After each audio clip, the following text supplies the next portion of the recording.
Where are you from, sorry? Co-Wheels Car Club in the UK. UK, thank you. More? Hi, I'm Amber Ross. I'm the fleet manager for Gig Carshare in California. Nice, thank you.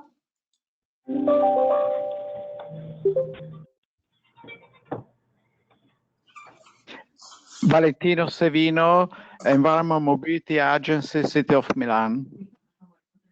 Thank you, nice to have you. Hi, I'm Stephen Beta with Kia Canada in Mississauga, Ontario. Hi. Someone else? Hi, I'm Isa Natek from Seattle, research scientist for the Convoy Company. Thank you. Let's keep going.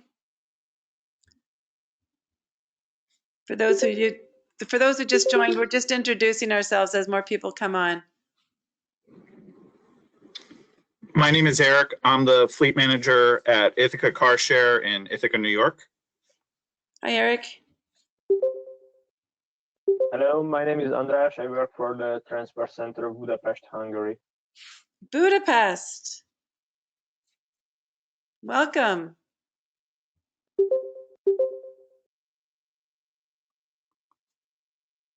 For those who are just coming on, we're just saying our names and where we're from and who you're representing, or if you're like a car share operator or a student or a researcher or city. Hi, Ken Hayduck from Sway Mobility, car share startup. Where are you from? I'm based out of Cleveland. Thank you. I'm Colin Alexander. I'm a transportation policy advisor to Birmingham, Alabama City Councilor Darrell O'Quinn. Alabama, thank you. Hello. Hi. I'm Mohammed. I'm managing Carmine. It's a car sharing business in Morocco. Hi, Mohammed. It's Pam. Hey. Hi, Pam. Hi, Pam. How are you? It's Jeff in Aspen, Colorado. Hi, Jeff. Hi, this is Lindsay White calling from Evo Carshare in Vancouver. Hi, Evo. Thank you. Hi, Pam. Victoria here. It's Friday Flash in New Zealand. That's why we're all wearing a bit of glitter. Hi, Victoria.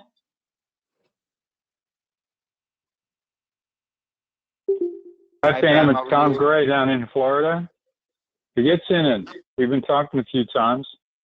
Hi, Tom. Hi, Pam. This is Udaybir from Toronto. I saw about this on LinkedIn. I'm working with Outsu, a ride-sharing company here in Toronto, so I wanted to be a part of the webinar. Thank you for hosting this. Oh, nice. Yeah, that's a new operation, is it not? I mean, we're new. We're in Toronto and New York. I would say 2.5 years old. So yes, newish. Yeah, that's new in this field. Yes. Have you heard of us? No, actually, I saw that you were registered, and I looked you up a little bit. Yeah. Okay. Wow. Great. Hey, Pam. This is Mo calling from Evo Carshare. Hi. Hi, Mo. Hi, Pam. It's Tracy Jameson. Hi, Pam. Hi. I'm calling from Carshare Club, Co-Wheels in the UK. Hi, Trace. Co-Wheels.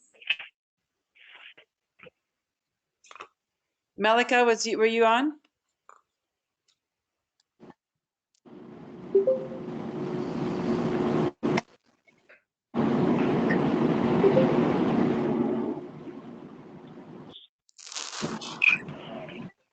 Hi, Pam. It's Malika from Wonder. Hi, Melika. Hello. Hi, Eliani from ClaimBot. We are a mobility as a service provider based in Austin. Thank you.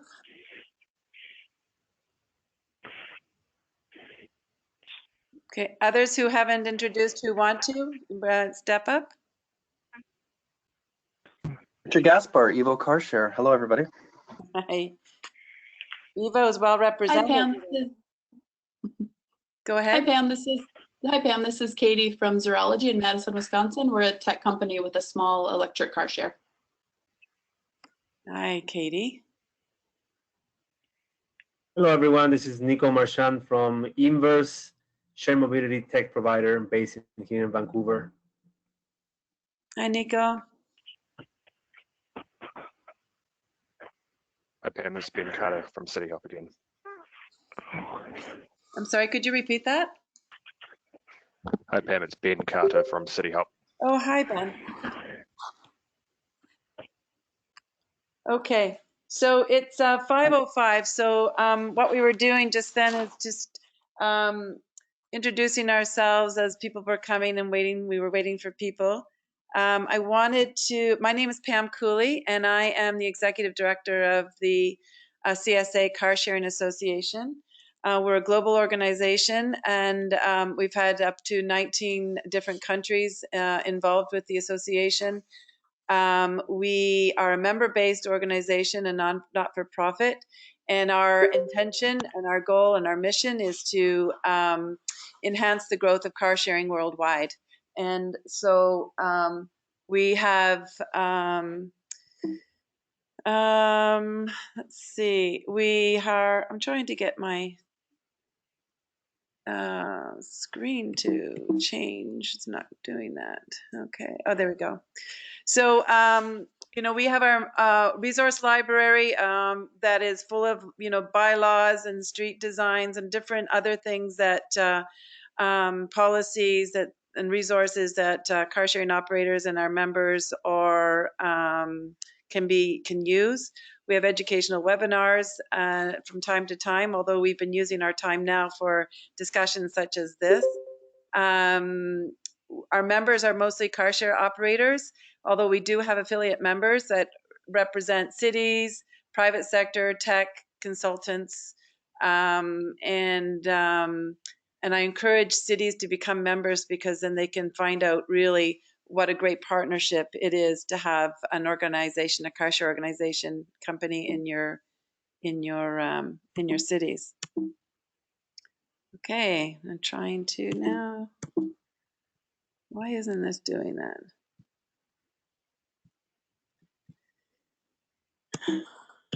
Oh, there we go. We did have a conference that was going to happen in Vancouver in May, and we had to postpone that. And so we are now having it in April of 2021. So mark that in your calendars and budget it for next year. I know this is going to be we don't really know what's going to happen, but we thought we would postpone it rather than cancel it. And so it's going to be early April, 7th and 8th of April. But we are continuing on with our Car Sharing City Awards. You can get more information on our website, carsharing.org. And what this is, and we were going to present this at the conference in May, but what you can do is you can nominate your city. It's a city award for cities to be recognized for the partnership that they're creating or the ideal car sharing environment in the city, so we can raise the profile of cities and what they're doing in order to grow car sharing, because cities are a natural partner, and we wanted to raise the profile of car sharing to cities. And so we will have that on May 28th at 5 p.m. Eastern. So if you put that in your books and in your calendars as well, and also nominate your city, that would be wonderful. We would really, really like that if you did that. So what we're going to do today is we're going to have a discussion. The last one we had was very good. People will give us great feedback that they wanted to hear about what was going on. Oh, there's my other, that conference was. This, my presentation is very slow to respond. So if you're getting this. So what we want to discuss today is, you know, we're recognizing from even the people who are on board right now, there's 50 people, and we're from anywhere from car share organizations. It's what I call the car sharing ecosystem. And we're all affected by this virus. And so we wanted to find out what's going on around in the world, and what you are doing as car share operators or technology companies who are supporting car share organizations, and so what's going on in your area, in your region, in your town, in your cities. And also the other topic that two other topics that people want to talk about are if you are still working, if you are still continuing to operate, under what circumstances are there certain parameters, limitations that cleaning and disinfectant, what are you doing to keep operating and be able to keep your employees safe as well as your clients, so your members. The third thing that people wanted to talk about was the difficult decision that people had to take to either shut down on their own, which a number of organizations and companies have done, such as Enterprise, or have been shut down by the cities as a non-essential service, such as City Hop in New Zealand. So what we want to do is speak up if you are a car share operator, first of all, and talk about these three items, if you would. It's not, I don't have anybody presenting at this point in time. It's a conversation between the people. We can ask questions on the chat, or you can interrupt and ask a question for people who are speaking. So is anybody here? So why don't we have somebody from Evo give us an update about what's happening in Vancouver, Canada. Can someone do that? Hi, everybody. Yes, I can speak to that. So my name is Richard Gasper. I'm the Senior Business Operations Manager. So on the Evo side, we have a fleet of 1,500 vehicles that we run throughout the city of Vancouver and New Westminster and the North Shore, or North Vancouver. Currently, we have worked with the ministry. We have been deemed an essential service. So we are continuing to operate. We are asking our members to only use us as an essential service. So if they need to get groceries or they need to get medical supplies, we're only asking them to use us if they need us. So, I mean, the federal government here has asked that people stay home, stay off the roads, stay out of public areas, social distance. So really, our goal is to minimize, people using and being out and about in the street. In terms of cleanliness, we've increased our cleaning and disinfecting by 3 times. So we're trying to get to a car every 2 or 3 days. That's optimal for us. That's our goal, not necessarily that we're hitting it, but that's what we're trying to do. We're looking at placing hand sanitizer in all the vehicles. We've actually looked at even allocating some of our vehicles in our fleet to healthcare workers for free, a pretty significant portion. So we're looking at doing that, just saying, here's a whole bunch of cars, free of usage for a month. All they'd be required to do is we'll fill up the gas tank, but after that, they're kind of on their own. So we're looking at that. We're using a fogging method to kill all viruses, bacteria. We're trying to get through that every day with a small percentage of our fleet. So those are some of the initiatives that we're doing in Vancouver. Okay, thank you. And so, did you have to Happy to share if you don't have questions. Sorry, I lost you, Pam. Go ahead, there was a question.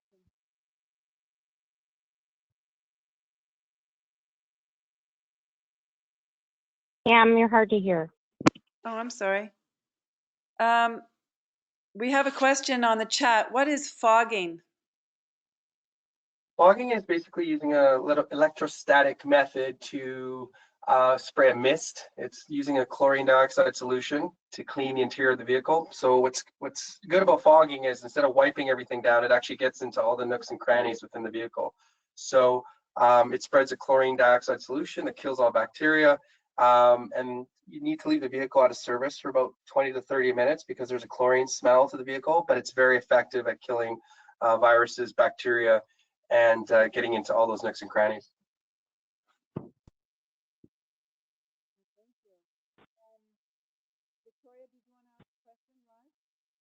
I think you might be covering the speaker on your phone when you're talking. Oh, goodness. There, now it's good. Okay, thanks. Victoria?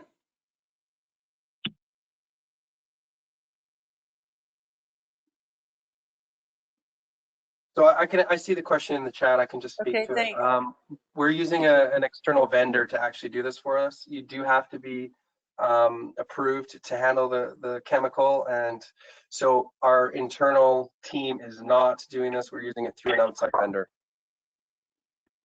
So they have a mobile van that travels. We tell them where to go. We place cars out of service for them, and then they go and they fog the vehicle. You can just YouTube it, just put auto fog, and you can kind of get a sense of what it looks like. Thank you. So another question for Evo, if you can't get into a car in the time scales you set, do you block it out or to stop it being used? At this point, no, we have not done that. We are looking at our trip activity, and it's obviously, we're telling people not to use this, so our trip activity has declined. So just based on the frequency, we have not done that at this point.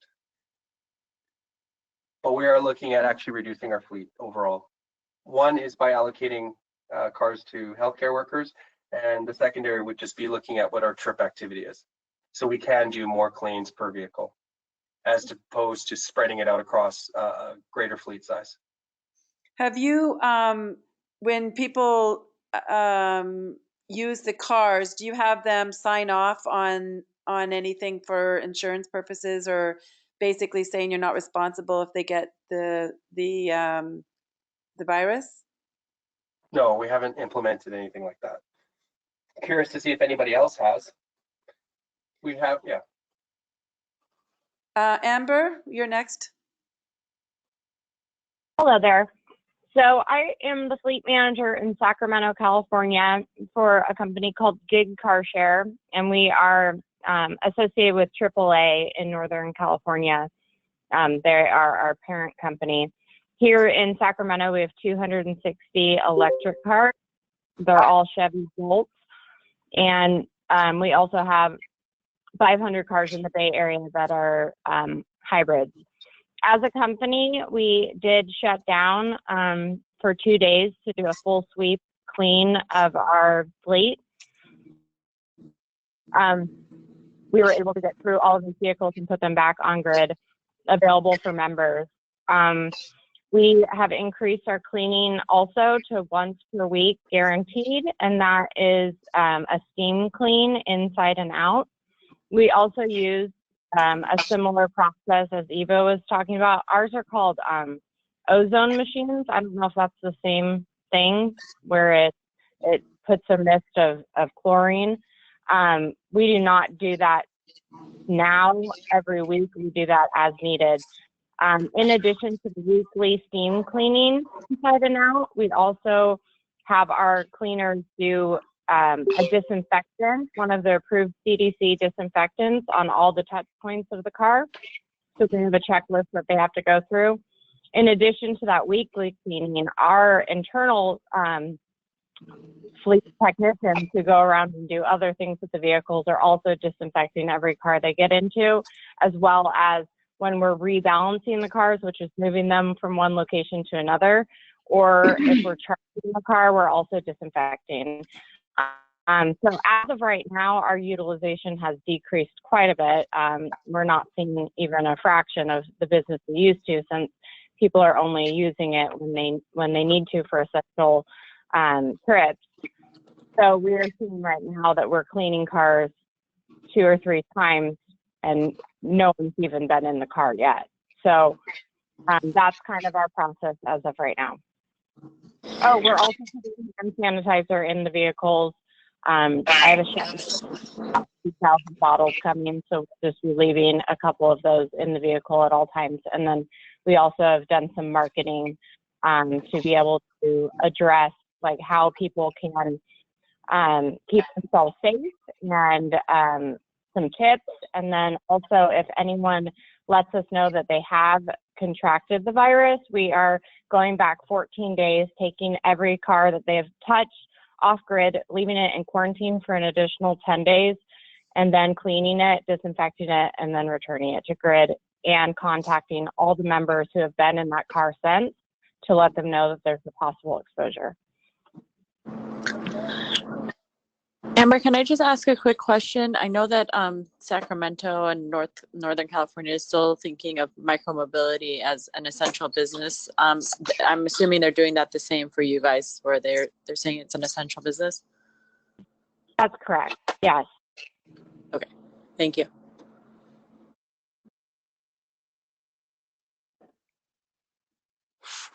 Is there another car share organization that would like to speak? Give us an update on what's going on in your city and what you're doing to manage operations.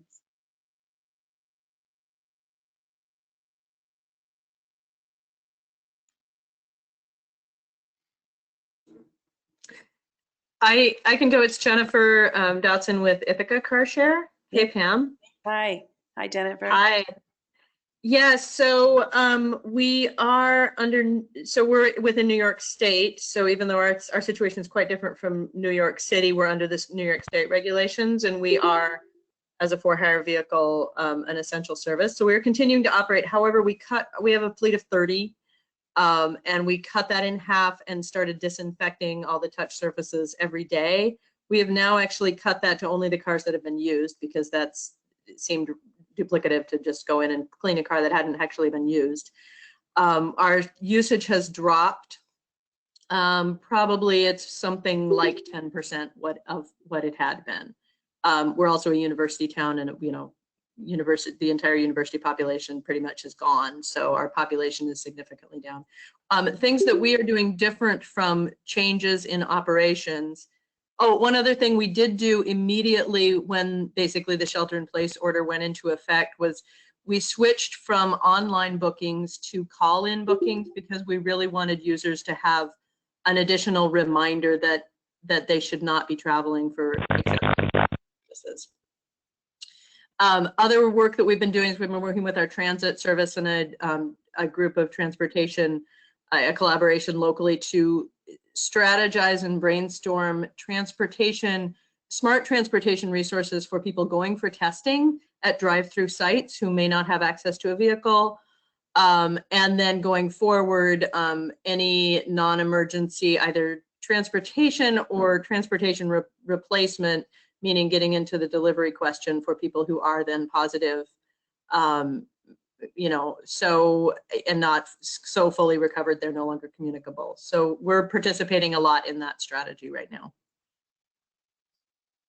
Well, thanks, Jennifer. What about Tracy from Co-Wheels? Can you give us an update about what's happening in the UK?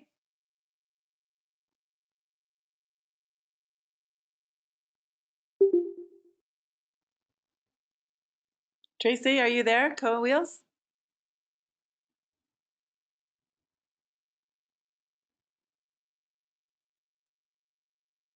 Okay, how about Soy Mobility in Cleveland? Can you give us an update about what's happening in Cleveland?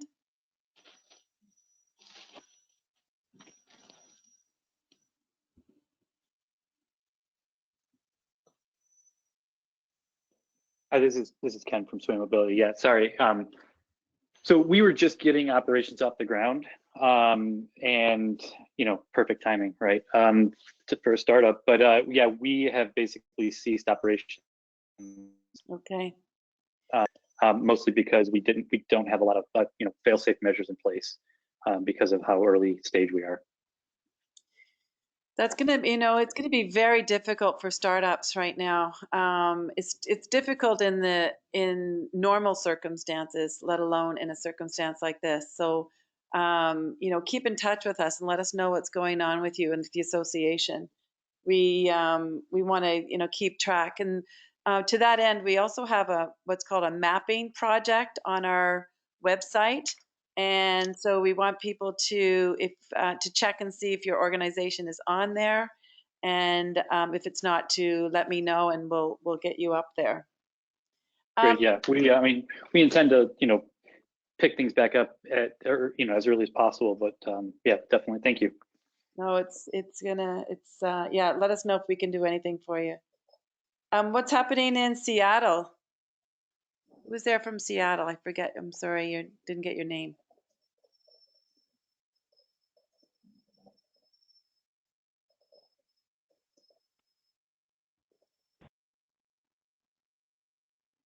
Okay. Let's hear from, can we hear from Mohammed in Morocco? What's happening there?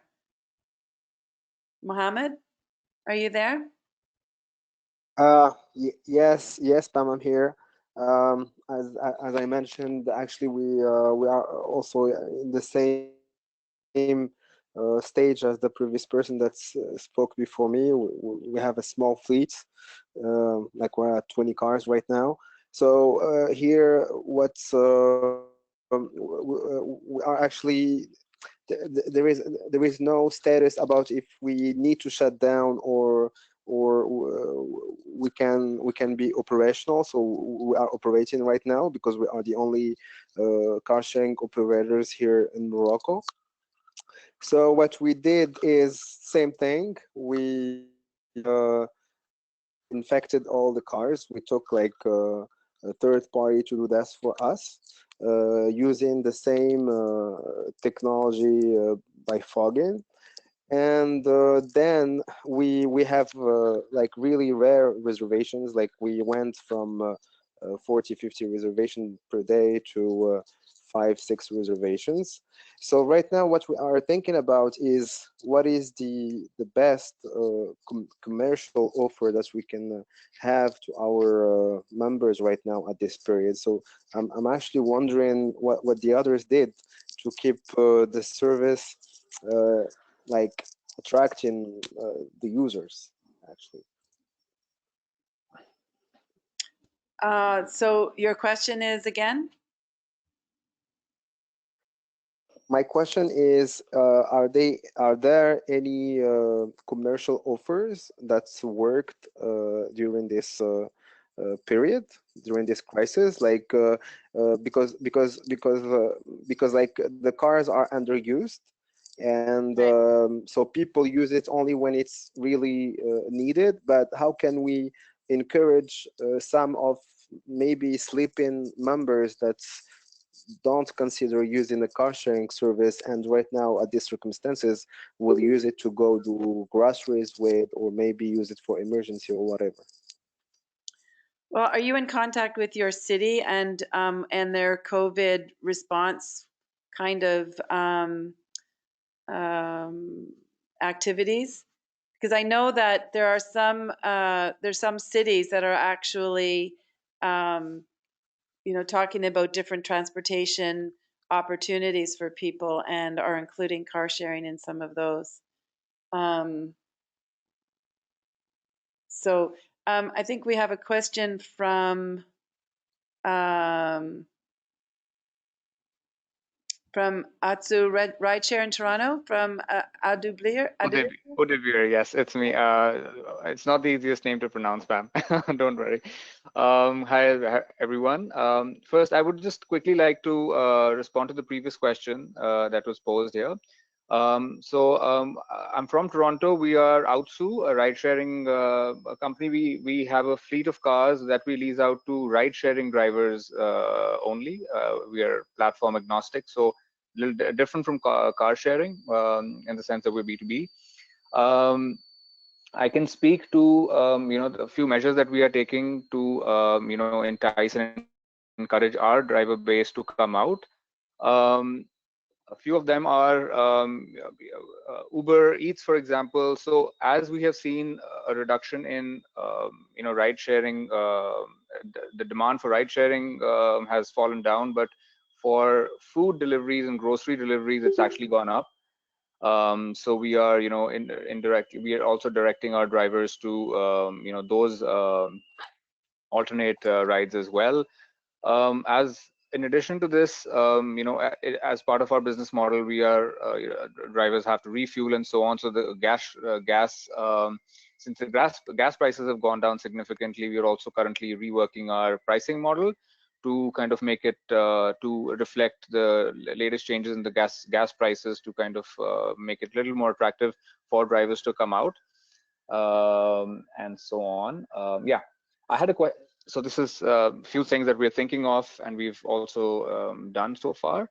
My question was that I have been following a few best practices happening in China, in the news that in the news reports that lots of Chinese ride-sharing companies are now sharing plastic films, in cars to at least to prevent segregate the drivers and the riders.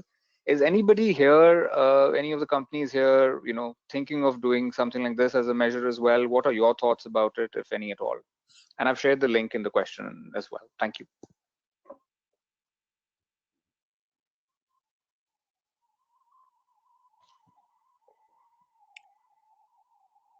I think that I don't have the answer because I'm not a ride-sharing organization, but what I have read is that the ride-sharing organizations have been asked to not do more than one person in their cars for that very reason. And but I'm not sure, you know, I think that it's a decision that has to be made with, business as well as ethics, and this gets into a very difficult decision-making process. And how are people making the decision to either operate or not operate, whether the city has deemed them essential or not? What discussions have you been having in your organizations around these difficult decisions? So we have also, I mean, it's happening as we speak. The city has been, we are in a state of emergency, and as of a week, 10 days ago, all non-essential businesses were asked to halt. In the list that ensued, luckily we were not in the non-essential, so transportation, as a sector is essential at the moment. So internally, we are keeping an eye on what's happening the latest, the announcements and so on. So try to keep up to speed with that. Yeah. And you mentioned that the single riders are only being permitted. Lots of companies like Uber and Lyft, they have essentially stopped their shared ride services like Uber Pool and so on. So the platforms and by themselves have also taken these measures. Yeah. Okay, thank you. Thank you. Victoria or Ben, do you want to talk about, I know that you've been shut down, but do you want to talk about like the dilemma and the decision-making process that that your company has been going through? Sure. Ben, do you want to do that and maybe talk about the philosophical issues that we've been grappling with? Yep, happy to. So we were deemed non-essential in New Zealand. New Zealand, it's probably worth mentioning, has done things a little bit differently to the rest of the world in terms of the lockdown. They've been very, very strict on what they allow and what they don't allow. So basically only supermarkets and pharmacies are open. Uber Eats isn't allowed to operate. Uber taxi service is allowed to operate under very strict conditions. And the only people allowed outside are essential workers or essential services. So even if we were allowed to operate, the people who could possibly use vehicles would be hospital or driving back, or people collecting their groceries for that once every fortnight trip. So it would be very, very small. I think after having a week to think about it, I'm comfortable with the government's decision to deem us non-essential. I think I'd rather have my team sitting at home than being outside and risking any sort of exposure at this point. Sort of minimize the risk and just accept that no one should be outside for this point anyway. Anyone that does absolutely need a car for a necessity or essential reasons has come to us, and we've been able to give them a long-term rental. So there's no one that's not being, serviced in some way if they need it. But in terms of the hourly rentals and car share, we've shut that down for the next 4 weeks. So a question on the chat, what are you doing regarding paying your employees? Yeah, that's a very good question. So the government here is also giving out some large wage subsidy packages. So they've agreed to support businesses who can prove a drop in revenue by a certain percent to up to 80% of everyone's salary. So at the moment, we haven't applied for that just yet, but we likely will, just to make it a bit easier over the next few weeks. Ben, I think we should explain that New Zealand's been put into a lockdown for 4 weeks. So we can sort of plan for 4 weeks. We are pretty much non-operational. Apart from, as Ben said, the people who we've given long-term hires to, but like others have done, they tend to be health workers or vulnerable people. So they're not. We're not making large margins or generating a lot of revenue off that. I'll let you answer the next question, Ben. Yeah, so in terms of insurance, luckily we do that in-house. It's sort of part of our larger organisation. So if they're ripping us off, they're ripping sort of, biting the hand that feeds. It's a good question though, Thomas, and it's something that I've been wondering. We've been talking to some friends in Australia about whether the government needs to put rent on hold for a month, every expense on hold, including mortgages for a month. And that might sort of try and balance the fairness issue. So no insurance payments for a month. I think those are the sorts of issues that governments in Australasia will have to be grappling with, and potentially in the rest of the world. If other states, we're all watching America at the partial shutdowns that you're all experiencing. This is uncharted territory, economic territory, as well as emotional challenge for people. Yeah. I think one of the other anecdotal experiences I have is my partner works in the medical field, and every day she gets home, she has to basically take her clothes off at the front door, put them in a basket, and sanitize everything, go straight and wash the clothes straight away, then shower straight away, and it's such a process that it's just not feasible, I think, for having my fleet team out on the road doing something like that. Or there's no way we could provide the protection that would eliminate risk. So the government decision has made it really easy for us, and that we don't have to worry about that anymore. So it I really don't think that. Yeah, so it decreases your stress levels by not having to consider your employees are safe, and the people, your members, are safe as well. Yeah, we don't have to compromise people's safety to keep the business running, I think, is the piece. Certainly not easy from an economic point of view, though. But I think we've got to put people first. Yeah, Tom says that there should be a way to negotiate lower premiums with your broker for your insurance. His microphone's not working. I don't know why. Can we hear then from some other folks too about what's happening, even if you're not a car share operator, what's happening in your region, in your town, with regards to shared mobility, and if you're maybe a tech company, what's happening with your clients, and if you put anything in place that is helpful during this time. And if you're not talking, can you turn off your mic? Thanks. Hi, Pam. It's Malika. Hi, Malika. How are you? I just wanted to share on the insurance comment. The U.S., at least, some operators have been able to go back, as someone else mentioned, and negotiate something where the premium is less if it's not operational.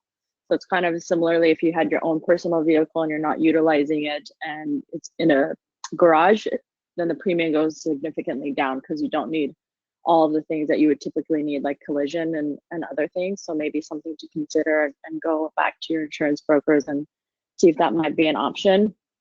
Also, other things that we've seen our operators do is go and negotiate operational costs, like they mentioned. I mean, everybody's going through this and everyone's trying to kind of be compassionate during this time. So even parking fees for one of our car share operators were very high. And they were able to go back and negotiate a significant reduction on that, or even on their cleaning crews, etc. Like everyone's kind of being flexible. And some ways that they're doing that is by either subsidizing the cost for a period of time and then adding it later to their contract in some capacity, or even deferring and then maybe extending later down the line those additional months that they may have been through this coronavirus. So, you know, those are some of the things that we've seen. Also, speaking back to the ride hailing and even just the car sharing and even moped sharing, for example, we're seeing more towards privatizing fleets. So taking those fleets and making it for just an apartment building or a hospital and such, because people want to be able to still use these services, but in a way where they feel comfortable and they know who's kind of touching the product. And also changing also private fleet for delivery as well, because there's a strong need toward delivery. And also the pooling aspect in our ride hailing and also ride hailing in general has been turned off, because of course nobody wants to be getting into a vehicle with others as well. But I haven't heard anything about the part with the plastic yet, but you know, I'm sure we're seeing that here in the groceries. I live in Los Angeles, so I'm in the epicenter of it here as well. And so there's a lot of things that are happening on the ground here in that capacity. So maybe if it gets worse, we might see more of it. Thank you. Okay, thanks. Tracy, Anytime. Tracy, can you, I know that you're putting that stuff in the chat, but let's can we hear your voice? I could attempt to. I'm on call for the NHS this evening, so my phone might just go off and I've got to go and take a call. Oh, okay. Yeah, I'm doing a jack of all trades at the moment. So yeah, for the UK, it's very similar to what's already been discussed. But for the NHS and the council contracts that we have an obligation to keep the vehicles on the road regardless. That came down to a choice as. What is their National Health Service, so external agencies that will be going out to visit vulnerable people, also going to pick people up that's got COVID-19. So if they go to do that, obviously we have to lock down whichever vehicle they've been in. So for ourselves, it's a very, that element of the business is very busy at the moment. But it is very much a case of the cleaners that we have. We don't have anybody that's got ill health or anything like that. They've all been what we call furloughed in the UK. So they're not able to work. And it was very much a case of the cleaners had a choice, as well as the senior management team are actually going out and cleaning the vehicles as well. So it's very much a all hands on decks kind of approach that we've had to take to be able to keep the services running, which are vital at the moment. Right. Well, thank you. My goodness. Let's hear from. Hi. Go ahead. Hi, it's Tomasz from Poland, Optimali. Hello. We are a tech. Hello. Hi. So we are a tech provider, but I can update you about the general situation in Poland regarding the car sharing. Yes, Poland is under lockdown. Yeah. For more than 2 weeks right now. Lots of businesses were suspended, and there are lots of restrictions. Actually, you can travel either alone or with your kids if you are a family. Since today, also bike sharing has been forbidden. So far there was no restrictions regarding any vehicle sharing business. Since today it's bike sharing, but the car sharing is working. Of course, it was a significant drop in the number of reservations and the operations. However, I can share with you a few actions that operators here implemented, and they seems to be working. They of course cannot fulfill the gap, but somehow they are helping. First of all the car sharing operators in Poland introduced reduced daily prices. So the idea is that the personal car is still safer than a public transport.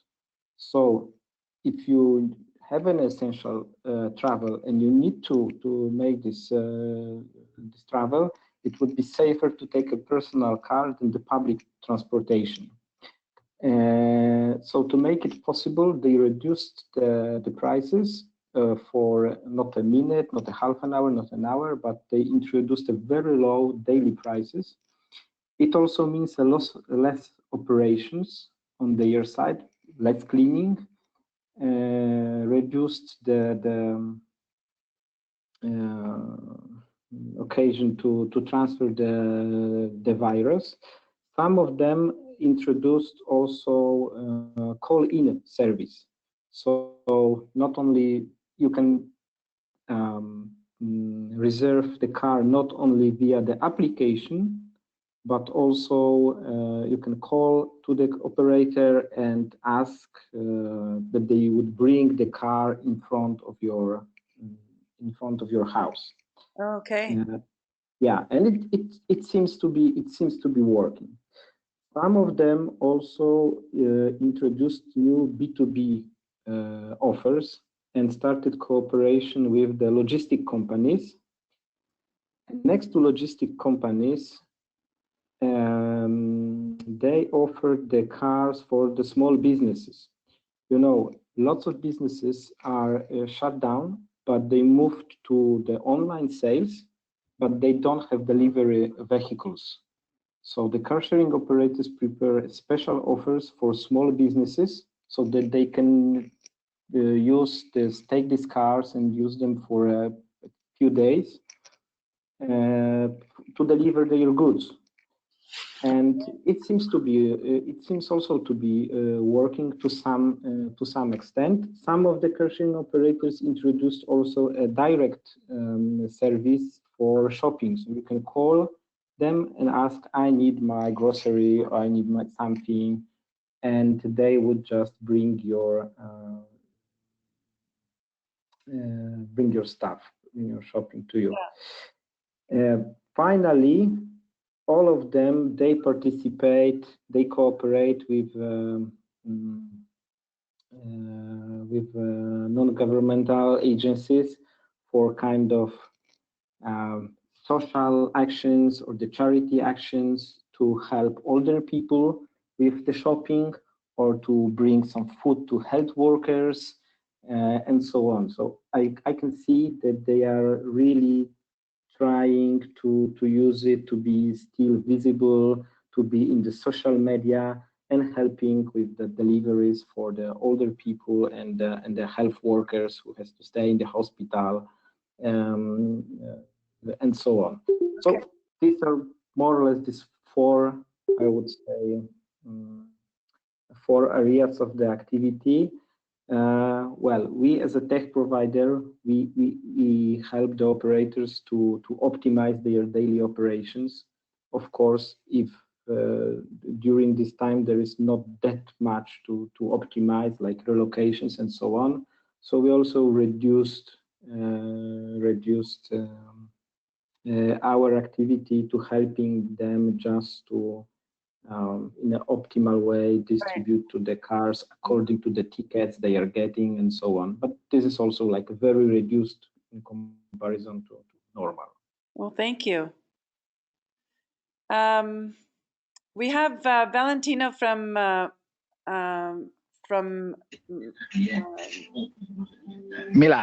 From Milan. Sorry, I was going to say Madrid. No, that's not right. Milan. Thank you, Valentino. Yeah. Good evening to everybody. As you know, in Milan we are in lockdown since the 1st of March. Is 1 month that we only go to the pharmacy or to the supermarket. So we all work at home in smart working. and I'm the director for mobility planning at the Environment Mobility Agency, City of Milan. And since 22nd of February, when we start with the coronavirus alarm, we are monitoring all the mobility systems in Milan, public transport, congestion index, we have in Milan, we have the congestion charge area, so we monitoring the access in this congestion charge area. We have a low emission zone, and we monitoring day by day the access in this low emission zone, and we monitoring as well all the sharing mobility system we have in Milan. We have a car sharing with 3,000 cars. We have 600 scooter. We have 12,000 bikes in relation to the bike sharing, and we have kick scooter as well. In relation to the car sharing, we have a very high decrease of the use of the car sharing in the last week, because we updated a specific monitoring week by week, and the last week we had minus 87% of the use of the car sharing. We asked to our car sharing company to clean all the vehicle every day, because we have the service of the public transport, regular service, with minus 90% of the people using the public transport. And we would like to support the people are obliged to go to work, because there are specific works that continue to work, and it is necessary to support them to go at work safety. Yes. So do you consider car sharing an essential service? You haven't shut them down, obviously. We consider support to the public transport in this specific moment, and we support them to stay in service. All right. Thank you. Thank you. And so what were the arguments for keeping them as an essential service?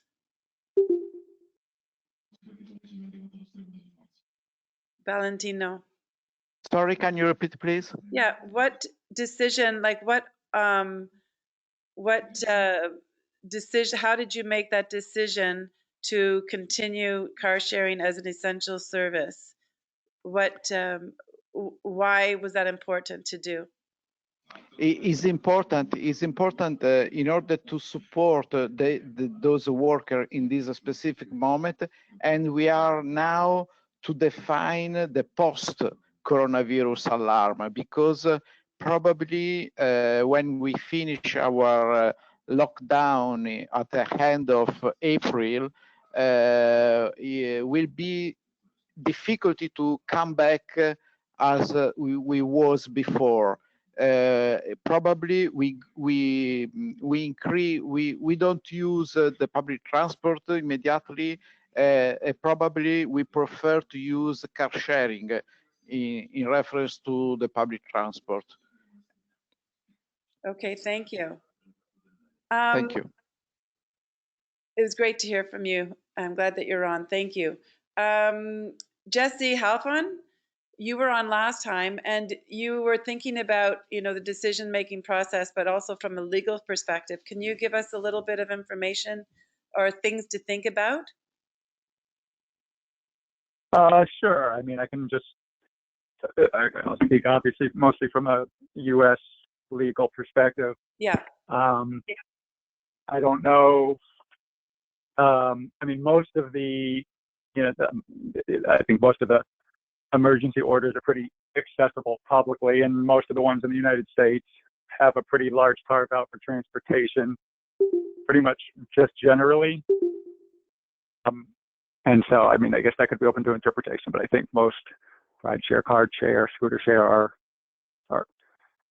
people have viewed that relatively generally to include all those services. So, you know, it keeps evolving. Each state now keeps expanding, but again, the orders seem pretty accessible. I don't know how people are making the decision to implement certain cleaning services. I don't know anything about fogging or UV light. I don't know anything specifically technically. Okay. I would certainly want to try to tether it to some standard or organization that you feel comfortable with. Obviously, ideally, I think I threw on the chat. I don't know if anybody had tried to partner with hospital or any kind of medical group. I'm sure they're so overloaded. They're not. It might be hard to even get somebody on the phone in terms of connecting with healthcare workers. Right. You know, both in terms of seeking out if you're trying to get car share to healthcare workers and for people that don't own cars. I mean, one, to just identify people, but then also, you know, you at least have a partner there where you can contact and say, okay, well, we're happy to partner with you, get our services to your employees. But then also then you might be able to say, okay, well, how do you want us to handle it? Cleaning, the whatever. And then you have a little bit more sort of cover in terms of how you come to your decisions. Right. So I guess, yeah, the best thing I could say without knowing technically which cleaning method is the best is to just talk to as many people as you can and tether to either a national or international organization. You know, it's such a hard situation with, you know, WHO. I mean, even they've been criticized with how they've handled it. So if you can't rely on their guidelines, right, what can you really rely on? But yeah, that's you know, I would hate to use a clean method that's untested, and then that ends up causing an illness or you know, a secondary effect. And so, you know, I can't say, you know, give any specific method, but I would certainly like to talk to, you know, and document, you know, who you spoke to and how you came to the decision you came to. I think there'll be a lot of leniency, you know, regarding that process, but you certainly would, you know, probably want to document it and not just say that you Googled it. You know what I mean?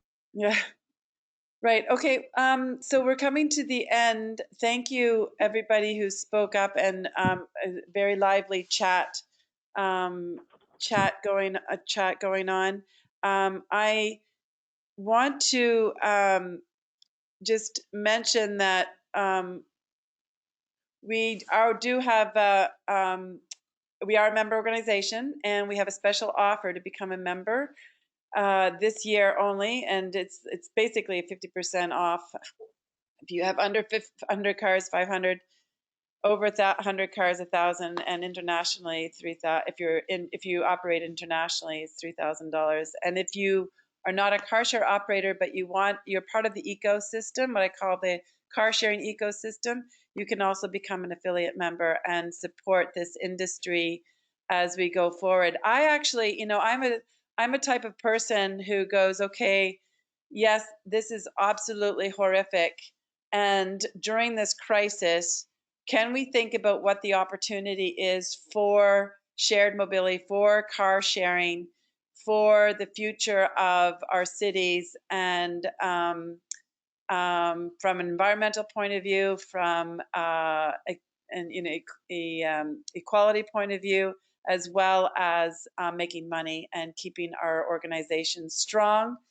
If the car sharing organizations aren't working, the tech companies aren't working, the cleaning companies aren't working, and it on and on and on in terms of our ecosystem. So we need to keep the industry strong. We need to keep on having discussions about the future of car sharing. And so I will be sending out an email after this to get your feedback on what more we can do as an association to keep the industry strong, to keep it going, and also make sure that we come together next year in Vancouver, April 7th, 8th. But to come back to our our website at carsharing.org, and or email me directly at executive-director@carsharing.org. And thank you everybody for coming tonight or today, depending on where you are in the world, and for making the effort to come and speak and to share ideas. And we will be stronger together. Thank you, everybody. Absolutely. Thanks, Pam, and everyone. Good luck in the next week. Thank you. Bye. Thank you. Bye. Thank you. Thank you. Bye. Thank you. Thanks, Pam. Thank you. Thank you, Pam. Bye. Welcome. Thanks, Pam and everyone.